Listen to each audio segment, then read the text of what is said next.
Isang mapagpalayang Black Saturday po sa lahat. Ako si Brother Kokoy Javier ng Missionary Families of Christ at ng Live Christ, Share Christ Movement. Natutulog ba ang Diyos? Yan ay isang sikat na kanta noong 90s, pinasikat ni Gary Valenciano. At bakit ito sumikat? Kasi maraming Pilipino ang nakaka-relate dito. Ako, nakarelate ako dito at sigurado kayo rin. Kailan? Sa mga pagkakataon na punong-puno tayo ng mga pasakit, problema, dalahin sa buhay, at tayo nanalangin sa Kanya. At feeling natin, hindi tayo sinasagot. Hindi tayo pinapakinggan na ang Diyos ay natutulog. Well, sa araw na to, natulog ang Diyos. Bakit? Kasi katatapos lamang ng Biyernes Santo. Alalahanin natin kahapon, namatay siya sa krus at tayong lahat ay napalaya sa kasalanan. Pero ngayong araw na to na siya ay patay, nasaan ang Panginoon? Saan siya pumunta? Saan pumunta si Jesucristo?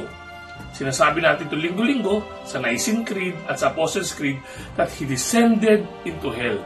Bumaba sa impyerno ang ating Panginoon. At bakit siya pumunta doon sa impyerno? Upang tubusin, upang sunduin yung mga mabubuting taon na una na. The patriarchs, the holy fathers, who were ahead of Jesus' time. Pero hindi pa makapasok sa langit. Sina Abraham, sina Moses, sina David, yung mga magagaling na tatao na nababasa natin sa Old Testament. Hindi sila makapasok sa langit. Bakit? Kasi sarado pa ito. Hindi pa nagaganap ang pagkamatay ni Kristo sa krus. Kaya nung nasabi niyang naganap na, ang langit ay bumukas. Pero sila'y naroon pa sa Sheol, sa Hades. Kaya ang Panginoon ay bumaba at nag-preach sa kanila.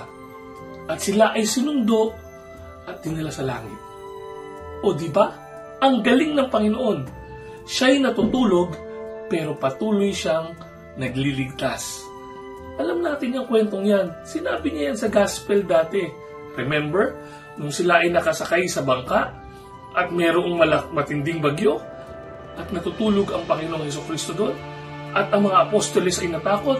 Ang sabi ng Panginoon, huwag kayong mag-alala. Naririto ako. Kahit ako'y tulog, ligtas kayo.